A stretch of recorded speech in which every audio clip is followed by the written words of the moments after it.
Olá pessoal, tudo bem? Aqui é o professor Max e eu estou juntamente com você na Escola Católica da Fé. Nós estamos dentro do curso de formação para catequista. Você que é catequista, você que é líder, você que pensa em propagar a fé, fazer eco, que essa realmente é a definição, o significado de ser catequista, é ecoar as palavras de Deus, né? Você está no lugar certo. Estamos iniciando hoje a nossa segunda aula do nosso curso de formação para catequistas. E nessa segunda aula, nós vamos abordar a vocação do ser catequista. Ser catequista é uma vocação? Será que é também um chamado? E esse chamado, ele é feito a qualquer pessoa? O que é realmente ser catequista? Então vamos trabalhar hoje, no tema de hoje, a vocação do catequista. Antes de nós começarmos esse nosso momento, vamos pedir que Deus abençoe esse nosso momento. Pedir para que Deus esteja conosco nesse momento. Assim como Ele caminhou com os discípulos, inclusive no momento de maior medo, Ele esteve junto com ele. Jesus nunca nos abandonou, sempre caminhou com todos nós. E nesse momento onde nós buscamos conhecer e aprofundar a nossa fé, Ele com certeza está no nosso lado, abrindo o nosso coração às verdades do Pai Celeste. Que Ele possa nesse momento abençoar a cada um de nós, nossos sonhos, nossos projetos e a nossa missão de juntos evangelizar. Seja bem-vindo. Bora começar mais uma aula. Bom, para a gente começar esse momento nosso aqui, gostaria de convidar você, que você pegasse a sua Bíblia, que você pegasse o seu livro sagrado, tá? Que tem que estar na cabeceira da cama, não somente, tem que estar no seu coração, tem que povoar a sua mente e as suas ações. A palavra de Deus vai guiar o nosso caminhar nessa terra e vai ser o ponto diferencial, o ponto de apoio, aquilo que vai trazer algo de bom para a realidade que hoje nós vivemos também, tá bom? Então, convido você a pegar a sua Bíblia, Atos dos Apóstolos, capítulo 2, versículo 14. Atos 2, versículo 14. Vamos lá comigo? Pedro se pôs de pé com os 11 e, levantando a voz, lhes dirigiu a palavra. Judeus e habitantes todos de Jerusalém, sabei-o bem e prestai atenção ao que vos digo. Estes não estão embriagados como suspeitas, pois não são mais do que 9 da manhã. Mas está se cumprindo o que o profeta Joel anunciou. Nos últimos tempos, diz Deus, derramarei o meu espírito sobre todos. Vossos filhos e filhas profetizarão. Vossos jovens verão visões e vossos anciãos sonharão sonhos. Também sobre meus servos e minhas servas derramarei o meu espírito naquele dia e profetizarão. Farei prodígios em cima no céu e embaixo na terra. Olha, para todos nós que abraçamos a fé católica, entendemos esse grande legado deixado por Jesus e pelos discípulos, nós estamos percebendo que a fé não é algo que nasce puramente por um desejo meu, mas ela sim, ela nasce antes no coração de Deus. A fé, ela nasce antes no coração de Deus. Tem um livrezinho muito bacana do YouCat para crianças, que logo nas primeiras páginas mostra uma pergunta de uma criança para o Papa Francisco. E a criança pergunta: Papa, antes de tudo existir, o que Deus fazia? O Papa Francisco deve ter pensado por alguns segundos e tentou dar uma resposta que fosse a mais próxima daquela criança para que ela pudesse compreender. E ele falou: antes de tudo existir, Deus já amava. Olha que bonito. O amor não é um sentimento. O amor é uma atitude, é uma ação. E é por isso que hoje nós estamos aqui, aprofundando a nossa fé, aprofundando ser catequista, para fazer com que aquilo que eu faço na minha comunidade seja as palavras e o desejo e o amor sonhado e amado por Deus antes de todos os séculos. Importante pensar nisso. Aquilo que eu faço como catequista não é apenas um desejo meu. A fé não nasce porque eu simplesmente acordei e quero ter fé. A fé é antes um desejo de Deus que encontra abertura no meu coração. E essa abertura faz com que eu enxergue a vida de uma outra maneira. E eu propague essas verdades aos quatro cantos. Né? Então, quando nós falamos sobre o papel do catequista, né, às vezes nós vamos encontrar algumas dificuldades. Tá? Nós vamos encontrar dificuldade na nossa comunidade, não são perfeitas. Nós vamos encontrar dificuldade material. Nós vamos encontrar dificuldades inúmeras. Tá? Mas mesmo dentro das dificuldades, nós ainda somos catequistas. E ser catequista não é apenas olhar para aquilo ou fazer aquilo que é bom e positivo, mas é também lidar com as dificuldades que a vida se apresenta a todos nós. Importante pensar nisso, tá? Se eu quero abraçar a fé cristã, eu tenho que perceber que o ícone da minha fé morreu crucificado. Por que que a minha vida seria melhor? Por que que a minha vida seria sem dificuldades? Então, o ser catequista é também fazer com que as pessoas percebam que mesmo dentro das dificuldades, elas serão muito felizes, tá bom? Então, nós vamos encontrar dificuldades inúmeras que nós temos na fé, nós temos dificuldades das pessoas compreenderem a palavra, nós vamos ter dificuldade de criar alguma ação concreta, um gesto, mas nós vamos perceber que é dentro das dificuldades que a nossa vocação desabrocha.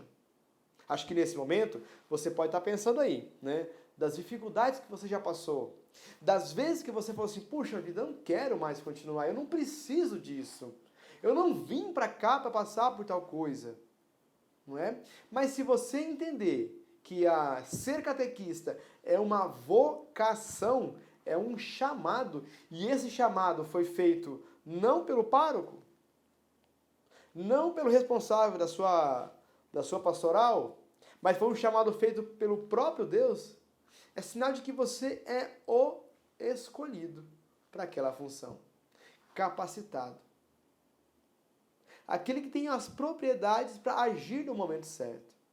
E isso é ser catequista, tá? Então, quando nós falamos sobre a tentativa de falar da fé de uma forma que atraia as pessoas, e a gente olha para a igreja brasileira, ela tem um diferencial muito grande. A igreja brasileira, ela sofreu durante muito tempo a influência de outras religiões. Então, esse sincretismo religioso, desde o descobrimento, né, da chegada dos padres jesuítas, da colocação das primeiras escolas, e aquela fé atrelada com a educação, o professor era o padre. Então, essa relação ela começa a ser uma característica brasileira muito forte. Tá? No entanto, ela foi chocando-se, né, com outras realidades também. Tá? E aí ela foi ganhando uma característica muito bacana, que é a pluralidade. Ela sabe lidar com outras formas de pensamento, ou pelo menos deveria saber. E ser catequista é lidar com uma pluralidade de corações, de mentes, de anseios, de desejo. Mas um desejo de uma sociedade que ainda assim anseia por esse fenômeno da fé. Muitas paróquias aí ficaram, nesses últimos 2 anos que nós tivemos de pandemia, né, tendo a catequese online, e deram certo. Funcionou. O desejo de muitas pessoas de abraçarem a fé, independente da idade, é sinal de que essa fé ela é necessária. E a igreja brasileira vai contribuir muito com esse novo modelo de catequese que vai impactar o mundo, né? Mas aí nós podemos pensar o seguinte: puxa vida, que tipo de mundo que eu vivo? O mundo individualista? O mundo das práticas rasas? O mundo onde eu vejo primeiro a minha vantagem? O mundo da subjetividade? Né? E como que eu vou falar de fé para um grupo de pessoas imersos nessa realidade? Como que eu posso falar de fé? Olha que dificuldade, e eu sei, porque eu também sou catequista, atuo nas comunidades. A gente encontra com pessoas que tiveram uma base familiar importante e já vêm preparadas para receber aquela fé, aquele conteúdo de uma forma um pouco mais tranquila. Mas nós temos um outro momento de pessoas que não tiveram essa vivência. Pessoas que não tiveram essa vivência de família. Essa vivência de desde pequenininho já aprender os símbolos, a rotina, terem contato com uma igreja, uma comunidade, mesmo que não entendendo, né? E aí a gente percebe o grande papel da família nesse processo formativo, tá? Nós vamos ter que lidar com pessoas de diversas formas. E não tem como, nesse momento, a gente não olhar pro texto do semeador.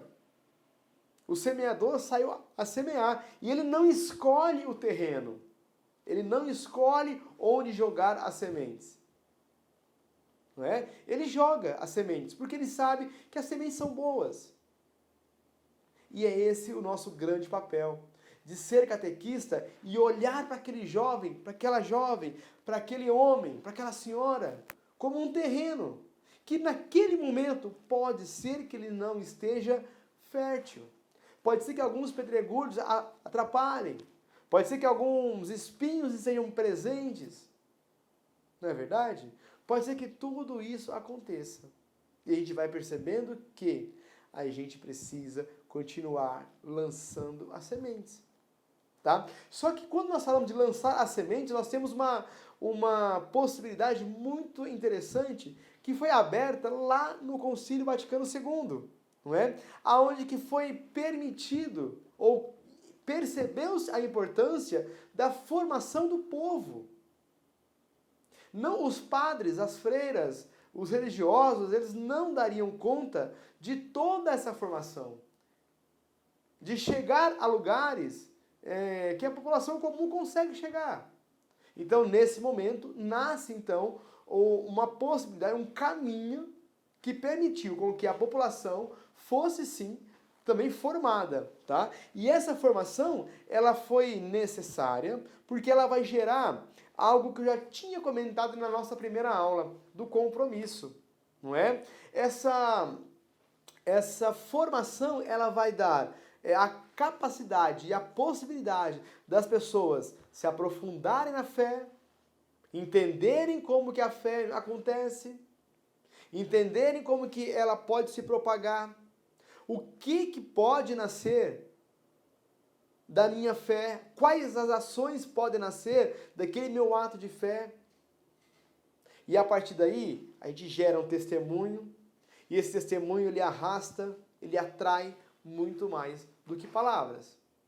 Então, a igreja percebe que o povo precisa ser formado, ela abre espaço para isso no Vaticano II, tá? E o povo começa a se aproximar desse momento formativo um pouco mais intenso, tá? Na década de 70,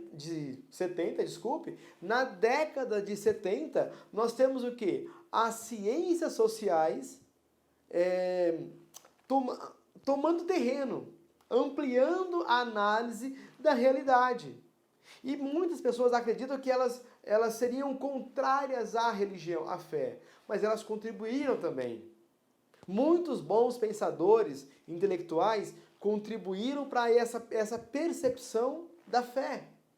E essa percepção da fé, ela, para muitas pessoas, ela se dá de forma muito simples, muito fácil, muito palatável, para outras não. Por isso que eu preciso de uma formação robusta, onde eu consiga dar respostas amplas aos diversos grupos que eu tenho. E aí eu comentei no comecinho dessa aula que a pluralidade da igreja brasileira, os diversos caminhos, os diversos tipos de pessoas, comunidades e que nós temos aqui, dá essa possibilidade de perceber que as pessoas são terrenos que ora podem estar férteis, ora podem estar cheios de raízes, pedregulhos e espinhos. Tá? Então ampliar a nossa realidade é um caminho super importante. E a partir da década de 70, a igreja começa a perceber que eu não poderia ficar apenas nos altares. Essa fé não poderia estar alocada dentro das igrejas.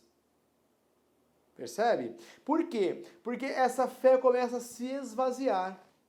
Se a gente olhar para a carta de São Tiago, que ele fala, mostre a sua fé pelas obras.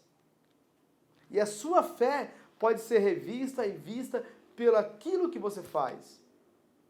Né? Então a igreja passa a perceber que sair um pouco do altar, sair um pouco da liturgia e encontrar com uma realidade do povo, o povo camponês, o povo de rua, e dar espaço para que eles também falem da fé, para que eles sejam provocados sobre o que é Deus, sobre o que é ser cristão, o que um bom cristão deve fazer, olhar para essa realidade alavancou o que nós chamamos de uma fé enraizada na dor do povo.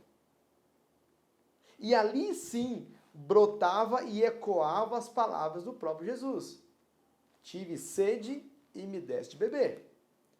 Tive frio e me deste de vestir. Estive preso e foste me visitar. Essa fé, então, ela encontra eco nos movimentos sociais. Tá? E aí nós não podemos perceber ou perder de vista que a fé ela vai ter muitas nuances. Ela vai ter diversos aspectos, diversos pontos de vista. Eu não posso ficar com uma fé única e exclusiva dos altares. Também não posso ficar com uma fé única e exclusivamente nos movimentos populares, lá na rua. Mas eu tenho que perceber que essa fé abrange todo o nosso arcabouço social. Mesmo aqueles que se dizem não ter religião, alguns conceitos, alguns valores nascem lá no texto bíblico, nascem da experiência religiosa. Né? Por exemplo, onde que nós sabemos que mentir é algo feio? Não está na lei civil, está na Bíblia. Onde que nós estamos vendo que trair a esposa, o esposo, é algo depreciado? Lá na Bíblia. Então, algumas coisas que hoje nós vivemos nascem da experiência religiosa de muitas pessoas. Mas aí nós temos que perceber o seguinte, eu não posso ficar com uma fé nem tão do altar, nem tão aqui do povo.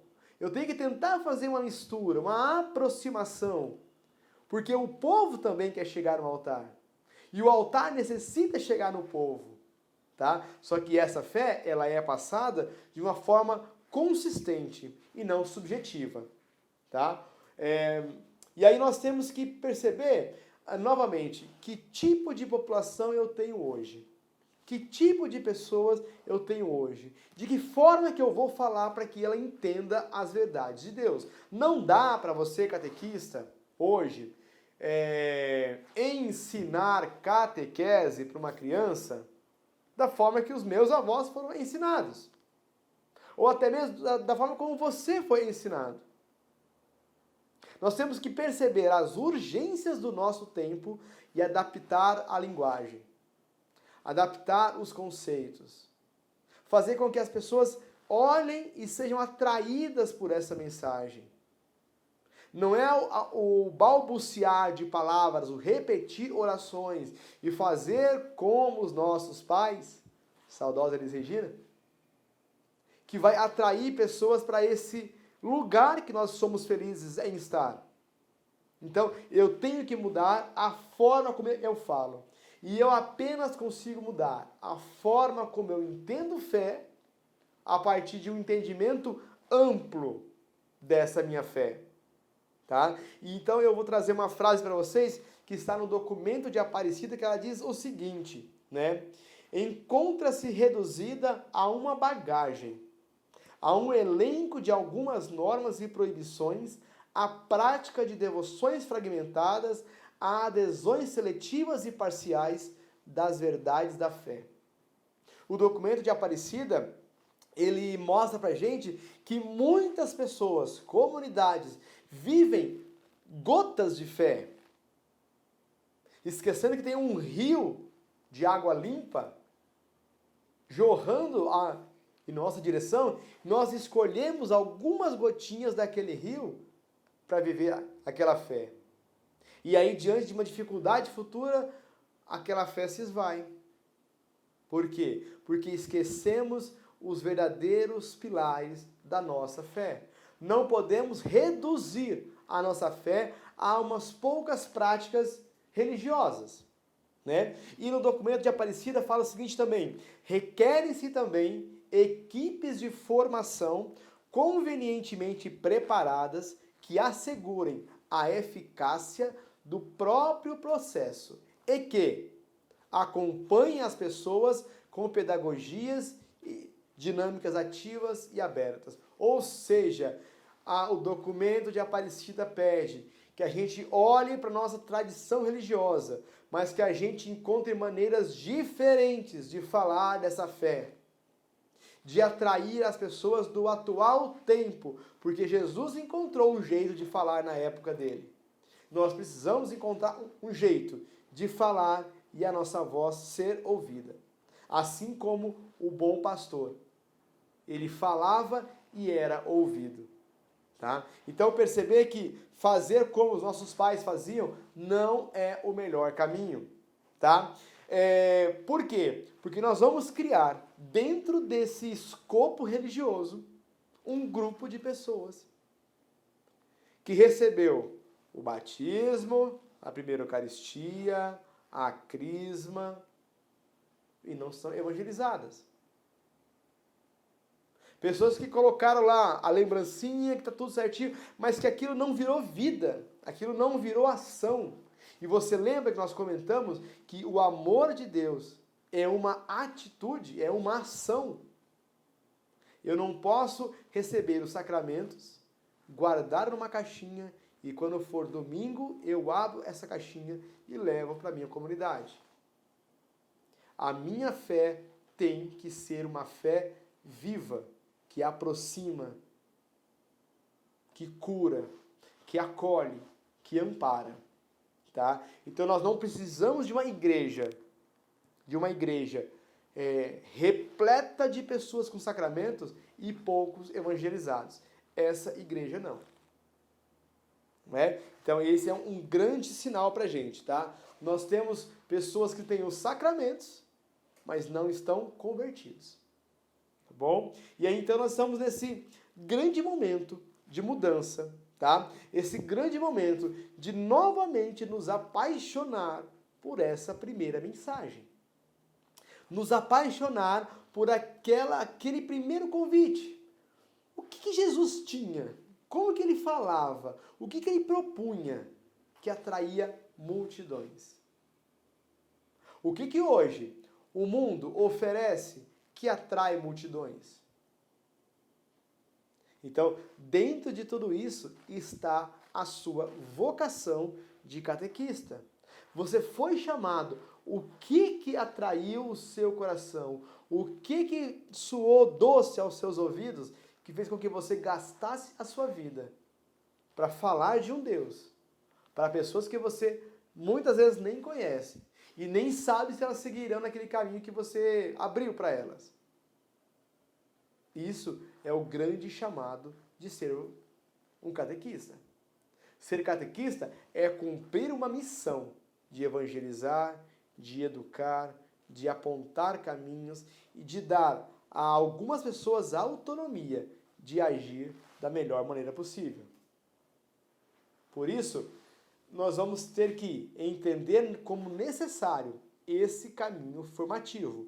Não formativo de colocar numa forma, não formativo de colocar num moldezinho e daquele quadradinho você não pode sair, mas de você ser formado diariamente, você adquirir conhecimentos melhores e maiores para contribuir com a sua própria conversão e com a conversão dos outros também. Ok, pessoal? Então, neste segundo momento, nessa segunda aula, trabalhamos a vocação do catequista. Tá? É um prazer enorme estar com vocês. Obrigado por essa segunda aula e nos encontramos na próxima. Forte abraço e até mais.